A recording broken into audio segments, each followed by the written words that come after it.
The Remedial Herstory Project is a nonprofit working to get women's history into the K-12 curriculum. To help us meet our goal, we produce media, lesson plans, and so much more. Check it out on our website, www.remedialherstory.com. The Remedial Herstory Project is funded through grants and by listeners like you. Please head over to patreon.com and become a supporter of the Remedial Herstory Project. You too can help us reform education and allow women to be seen, heard, and complicated. In particular, funds from patrons added from here on out will help us launch a crash course YouTube channel on women's history. We will be producing short 10-minute videos that educators can play in their classes telling women's history from era to era for both U.S. and world history. Let's make herstory together. Hey, Kelsie. Hey, Brooke. Want to tell everyone what's happening in today's episode? Today, we're going to be talking about women and labor history in the 20th century. And I'm going to be very honest here. I have never taught about that in my time in high school. At one point, I showed a documentary about women emerging in the workforce in the 60s. And the documentary talked a little bit about how birth control sort of freed women up a bit more to work outside the home. But I didn't really think about the movement and the struggle for these labor rights and the fact that women probably went on strike and probably protested and probably had demands and organized. And that, I think, is something that was absent in my own education and probably absent in the things that I've regurgitated for my students. And so I'm so excited to have Dr. Cobble here today to teach us a little bit about this movement because, as she will tell us, it is ongoing, it was continuous, and for the 20th century, the problem really starts with the world wars. And there's this myth that emerges that these world wars demanded so much of women, of the country, right? These are wars of attrition, and we need everybody on the home front engaged in the war effort. And that drew women into the workforce outside the home for the first time. So I'm really excited to have her talk a little bit about the fact and fiction in that movement, but also tell us a little bit about why studying labor history is really important. This podcast is sponsored by our patrons. Patrons get access to behind the scenes, regular RHP gear, bonus episodes, insights into our research, lesson plans before everybody else, and more. Brooke, read off these awesome people. Thank you to Jeff, Barbara, Christian, Kent, Jamie, Jenna, Nancy, Megan, Leah, Mark, Nicole, Anne, Sarah, Alicia, and Katya. Woohoo! Do you know what is so awesome about this particular group of people? No, what? Very few of them are actually educators. These are badass people who care so much about equitable and inclusive education that they are willing to put their money where their mouth is. Nice. Yeah. That's awesome. Yeah, so cool. You too can become a patron of the Remedial Herstory Project by heading over to www.patreon.com and becoming a sponsor of the Remedial Herstory Project for just $5 a month. That's it. That's one latte. I mean, it's one of something, but it's cheap, and you get all that stuff. All that stuff. You too can give up one latte for thousands of children and women. You could also buy condoms for more than that. You could reduce reproduction for less than that. Brooke, most importantly, instead of lamenting that women's history isn't being taught in high school or that they didn't know these women, these people are putting their money where their mouth is, and they are getting it into the curriculum by funding us. It's awesome, and they believe women's stories are important. Yes. Thank you. Duh. Thanks, patrons. We love you. We do love you. I've been involved in the National Endowment for Humanities and other programs for high school teachers. And I just wanted to say that I really enjoyed those conversations and learned a lot from the people I talked to. I really have a lot of respect for high school teachers. I had a brief stint in the high school classroom, and I know the challenges and how hard it is for people. So I wanted to start with that. But I'm happy to be here, and let me say a bit about myself. I'm a labor and women's historian, and I write primarily about movements for social and economic justice, both in the US and globally.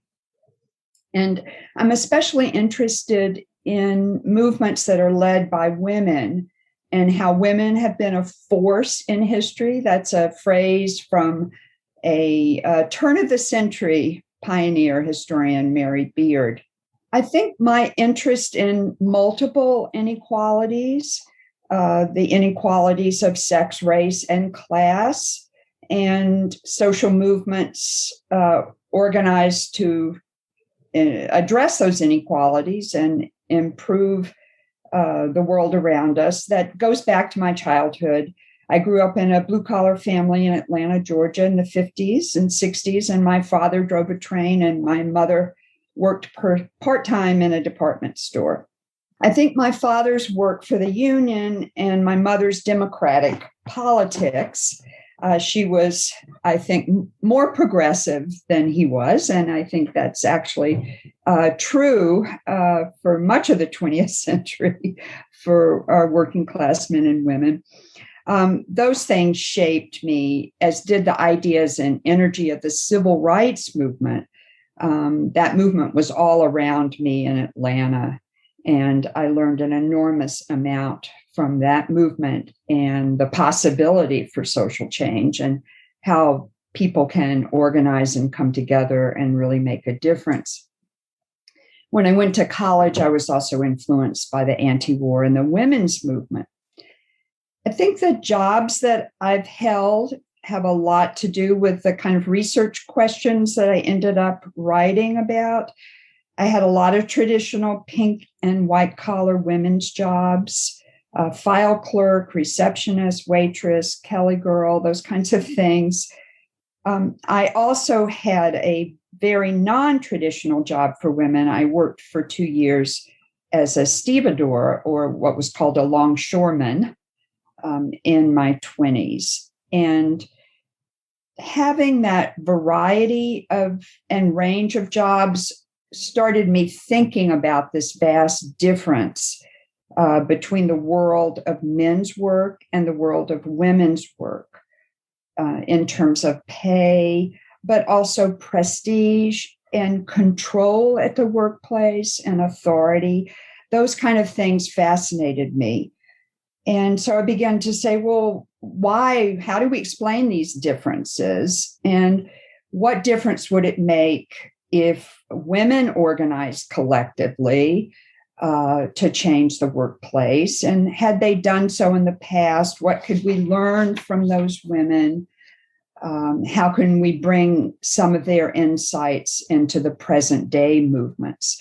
I've written a number of books on feminism and worker movements in the US and globally. And probably the most accessible of these is a book that I co-authored with Linda Gordon and Astrid Henry called Feminism Unfinished, A Short, Surprising History of US Women's Movements. But I think my most recent book, which is For the Many, American Feminists and the Global Fight for Democratic Equality, at Princeton Press, published in the spring, is the broadest book that I've written about these movements, and it also goes global. I tried to and wanted to tell the story not only of the reform that happened in the US and the difference that women made in politics in the US, but also how they organized internationally and how women outside the US and global forces outside the US affected the history of feminism. I think all my books have had a kind of dual focus on class and gender, from my very first book on the history of waitress organizing to the other books that I've mentioned. And I'm really interested in how I think that those of us who teach history in universities and high schools, how we can include the diversity of women's lives and voices in the stories we tell, whether we're talking about intellectual history, cultural history, political politics, global affairs, how we include women, but also the diversity of women. Women are as diverse as men. So it's really a challenge to try to capture that. And I think all too often, the experience of working class women and the distinct experience of women, poor women and lower income women drops out of the stories that we tell. And so part of my work has been to try to think about, well, how will the stories change if we included those women? Let me give you a few examples. Some of the most common topics in U.S. women's history, 20th century, how our perspectives might change if we take the viewpoint of working class women. A good example, I think, is the story of Rosie the Riveter. And that often ends up being part of the curriculum. And it's often told as how women left the home for the first time and they took on jobs. And these jobs changed their sense of themselves. They wanted to stay in the workplace. But when the veterans returned, they had to give up those jobs and returned to the home full time. And then we talk about the experience of the stay-at-home moms in the 40s and the 50s and the gender conservatism of that period. And there's obviously some truth to that. But my point would be that it's not really the experience of the majority of women. The story for the many is different.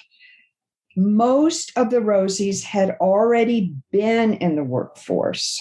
Women had been working. They were working to support their families. And you can imagine, especially during the Great Depression, they were continuing to work. What happened during the war is they moved from women's jobs and the traditional jobs they'd been doing, domestic service, other kinds of women's jobs, retail, clerical, into men's jobs. And it did change their sense of themselves. It also changed their sense of the world of work.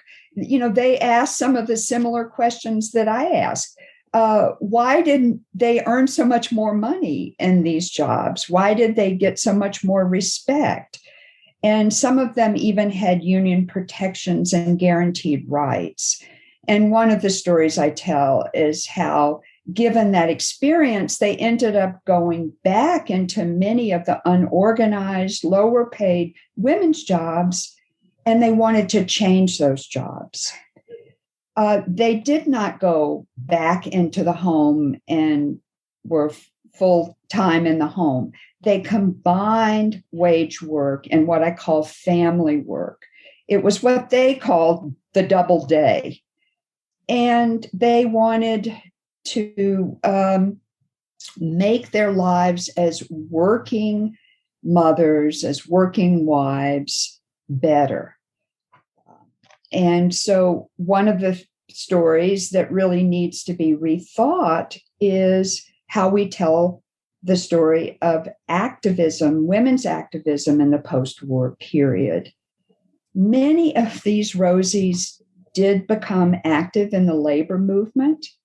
Many of the working women in this era became crucial to the civil rights movement. This was actually a moment of activism.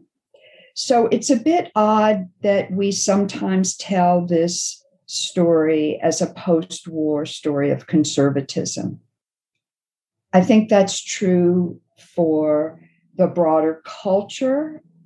And certainly, if you think about the Betty Friedan story of the feminine mystique, the reality that she captures there was very true for many middle-class women and many women in the suburbs.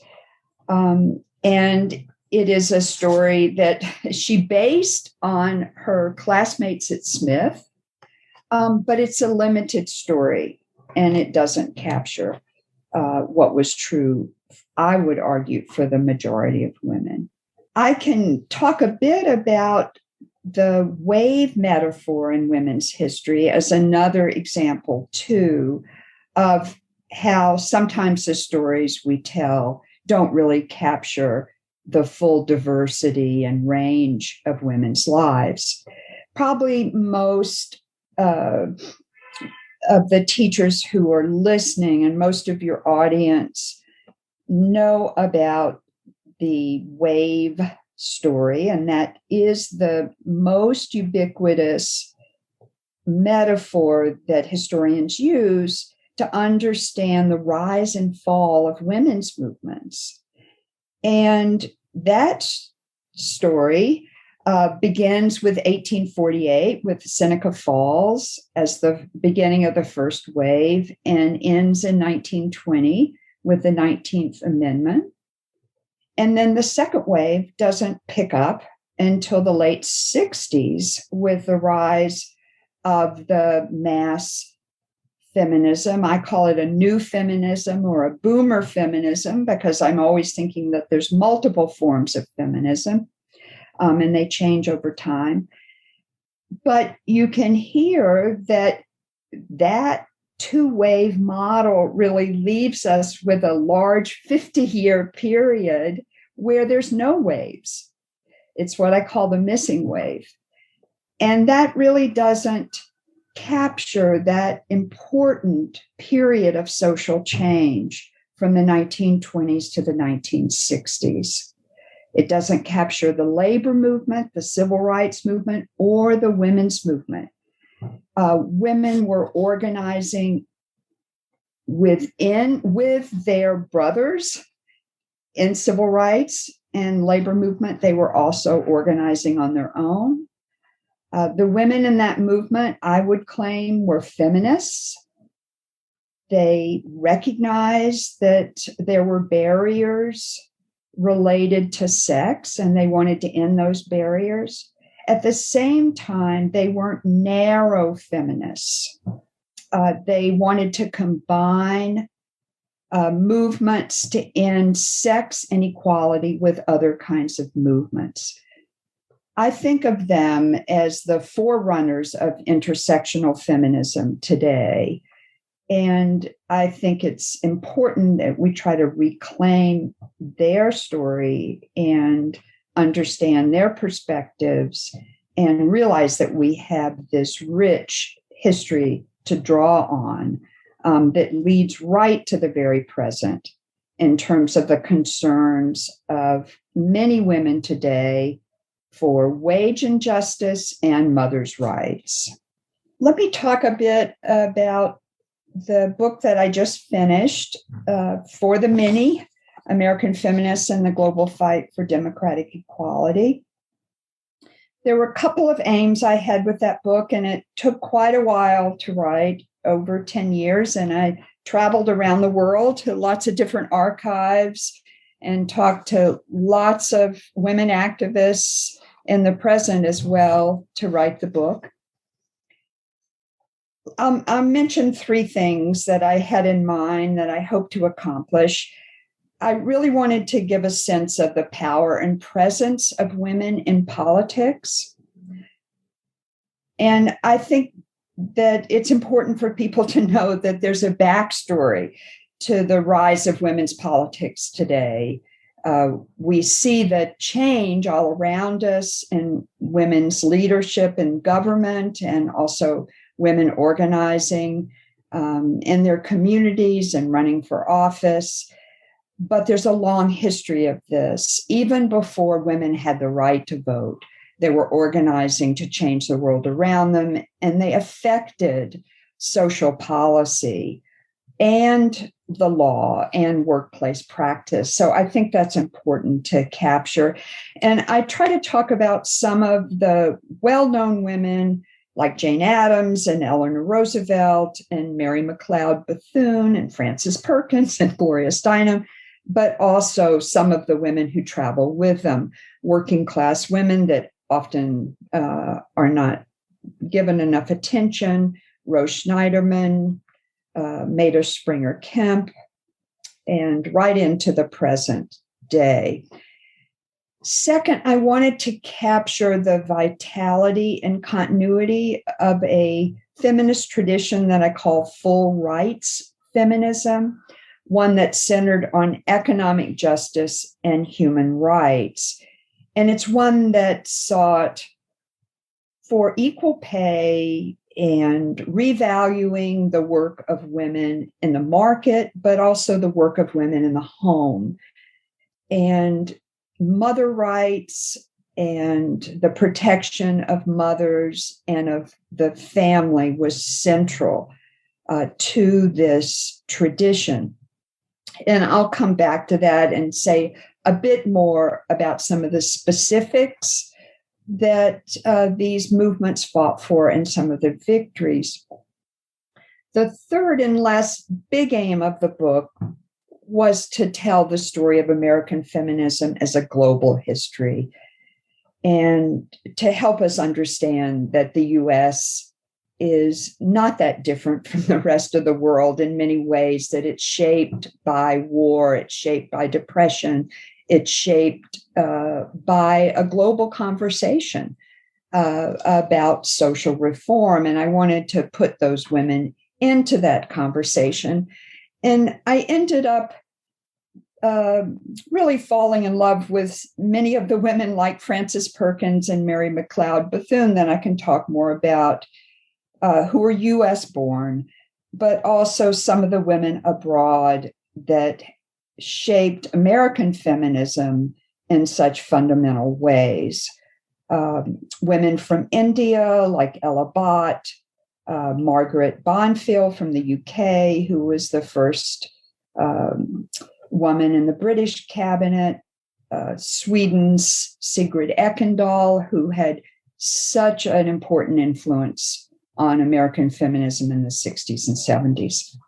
And I think this global emphasis is one we shouldn't forget, given the climate crisis that we face today and how important it is for us to continue to think globally and to think about how we can cross those boundaries, political boundaries of nation, and connect with people outside the U.S. But let me step back a second into the past and talk a bit about some of the organizations that were central to this story and also some of the goals that the movement had and some of their victories. And I think it's important to emphasize successes and victories. Change happens slowly, but it does change. And we do see progress, even though sometimes it's 3 steps forward and 2 steps back. It's uneven, but it's important to celebrate and recognize these advances. At the turn of the century, the largest working women's organization is the Women's Trade Union League. They cooperated with other groups like the Y, the National Consumer League, settlement houses. And one of the things that's so interesting about these movements is that they were cross-class as well as cross-racial. This was an organization that elite women, college-educated women were involved in, but the goals of the organization and central to their concerns were the needs of working class and poor women. So it's very different than what we could think about as career feminism, which it's important to open up opportunities, and the glass ceiling definitely needs to be shattered. But these movements were a bit different in their focus. They were about economic security, living wages, wage floors, minimum standards, and the rights of mothers. They thought in terms of universal policies, though, even though they were not always able to achieve that, in part because of the opposition of the Supreme Court and other kinds of constraints. They had to move slowly. Their first successes were before World War I. They were able to pass a number of Fair Labor Standards Act that raised the wages for those at the very bottom and also provided some protections. And I should say a little bit about their notion of wages and how they thought we should go about really achieving equal pay, because they didn't think narrowly about equal pay. They thought of it as a multi-pronged movement that should involve raising the pay for women's jobs, as well as achieving equality of pay between the jobs that men have and women's jobs. The successes in that area, I think, are pretty impressive. They began to organize internationally after World War I with great effect. U.S. women joined with British women, French women, but women in many other nations to try to effect the peace treaty in Paris in 1919. They were able to get into the Versailles Treaty a pledge for equal pay. The language they used was equal remuneration for work of equal value. They continued that struggle in the US after World War I, but also globally. Another great advance happened after World War II. And again, US women were really crucial to this. In 1951, after years of pressure, women around the world organized to affect the deliberations of the International Labor Organization and to get them to pass the first Convention on Equal Pay. And that was Convention 100, Equal Remuneration Convention. And some people might say, well, what's the ILO? Why does it matter? And the US is actually unusual in not paying as much attention to the ILO as other nations. The ILO has 187 member states that belong.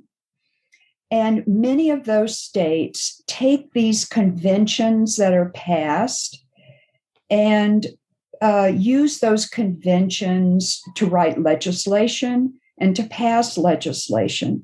So once the Convention 100 was passed in 1951, women began to organize around the world for their nation states to pass equal pay laws.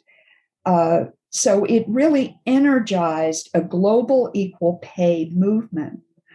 That movement happened in the US as well. And by 1963, we finally got our first equal pay law. That first law, they celebrated its achievement, but they also felt that it was a partial victory. And they believed that we'd take the next steps that were necessary to achieve full equality and equal pay that would make a much more of a difference. They thought the law was too narrow, that it didn't cover enough women. They wanted to combine that law with raising minimum wages, because for many women, if they do jobs that are like men and the jobs that men do are low paid, then those women continue to be low paid.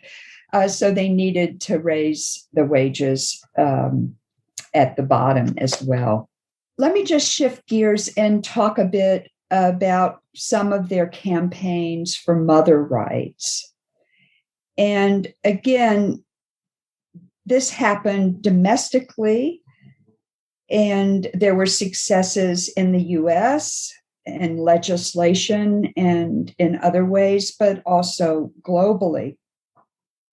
My story with mother rights, like the story with wage justice, begins before World War I with some of the advances at the state level. Many of people that teach women's history know a bit about mothers' pension laws before World War I, and that's an odd name for the legislation, but essentially these were state laws, and they were in the majority of states, that provided some basic income for single heads of families when the primary wage earner was not available. Sometimes these went to women who were divorced and the men were not supporting them, but they provided a basic income for mothers. So that's why they were called mothers' pensions. And these laws, it was hoped, could be expanded, the wages and social benefits improved. And the Social Security Act in 1935 did take some of the laws and the best aspects of this legislation and try to set a universal floor so that would cover women nationally. It wasn't enough. There was discrimination because the state still controlled many of the benefits, but it was a beginning. I really liked the part where she said the stories we tell don't really capture the full diversity and range of women's lives. I think that's so important. And I think what's really challenging about what I've understood about labor history is that women join the workforce, they go back to the home after World War II, and at some point they sort of get back into the workforce in large numbers. And if we don't really tell a continuous story of labor history, then we end up with these kind of like myths that we're telling about women. And then if we also don't class and include race in conversations about labor history, then oftentimes what happens in women's history is that the white women's middle class narrative dominates. So I'm really grateful that she pointed that out. So Dr. Cobble is going to help us close the gap on what we missed when labor history ended at the end of World War II. A couple summers ago, I read Gloria Steinem's piece on becoming a Playboy bunny. And it was a really fascinating piece that she wrote. It's part of a larger book that she's compiled now. And it was really interesting learning about her experience going into the Playboy mansion, donning the costume, doing investigative research to uncover what it was like to be a woman working in this field that so challenges women to be measured and valued by what their bodies are like. And that does seem to be a theme in women's work, that the way they look and the way they present themselves is very important, if not more important than the actual labor that they're doing. So I'm curious how that relates to these sort of things.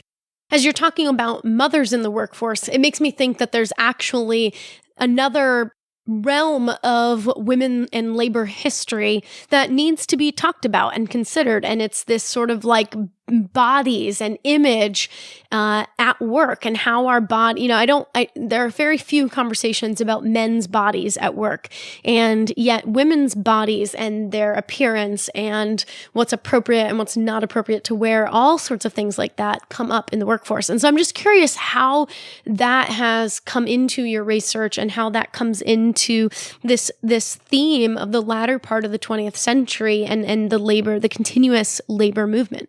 The other stream of reform that affected mothers had to do with paid maternity leave and also the rights of women when they were pregnant, and the services they needed for their health and the health of infants.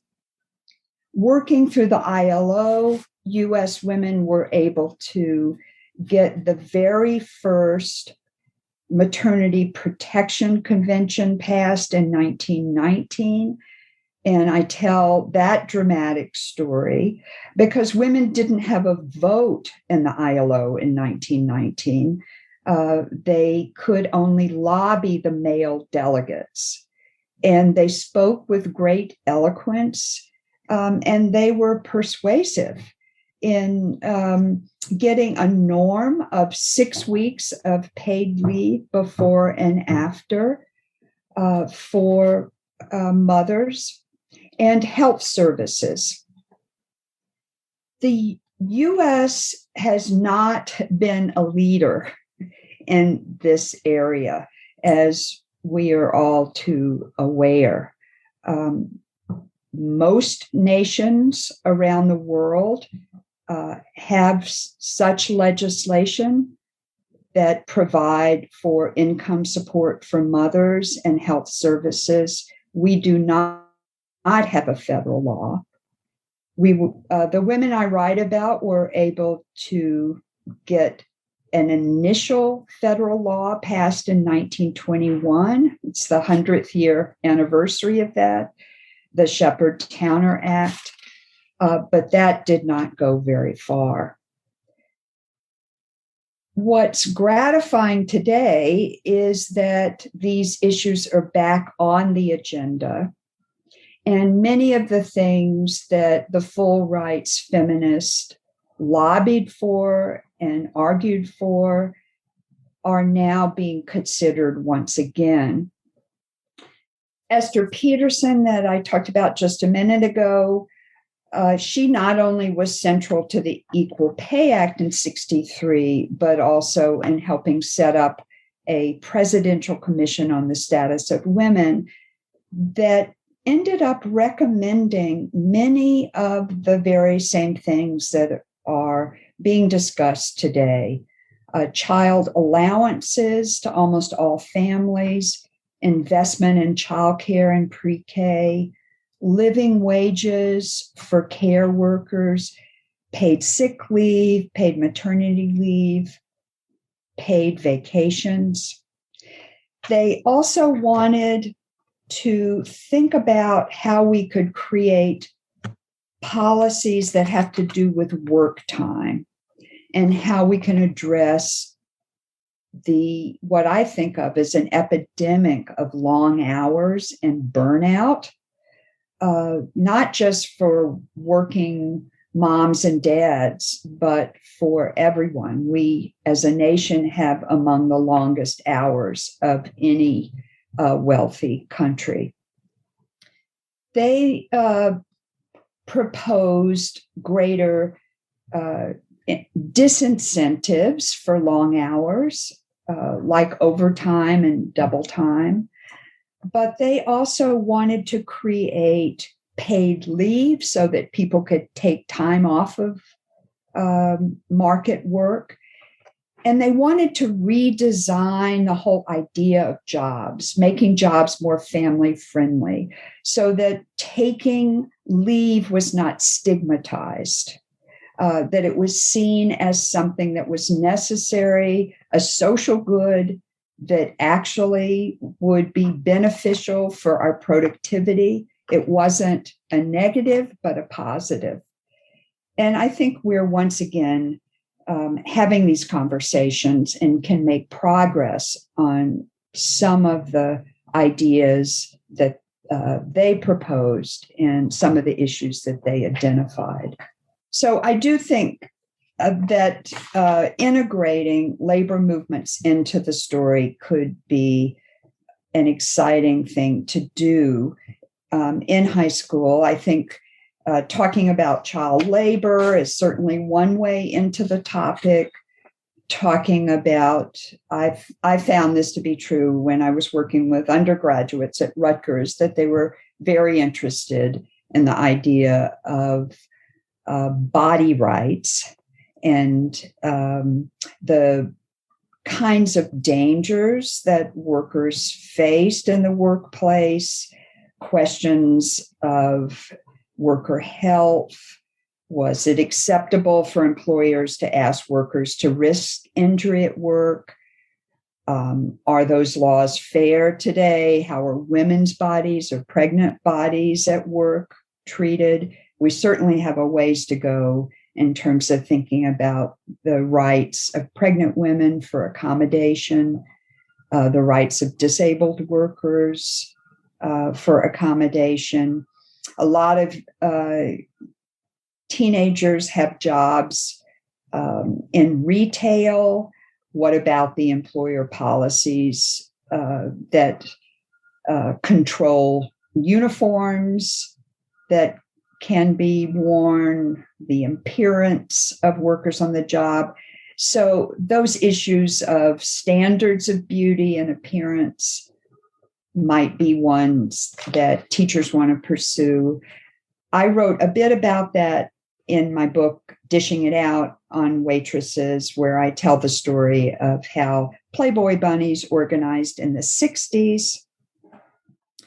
I think you said that you knew about Gloria Steinem being a Playboy bunny at a certain point in her life, but not a lot of people know that the bunnies did organize a national union in the 60s.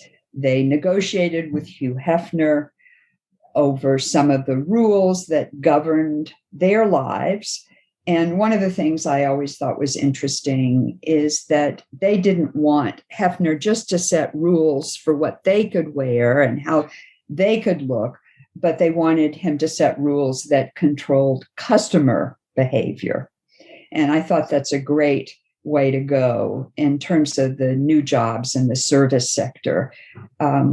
It's not always, the customer is not always right. And how do we create dignity for people that have to serve the public?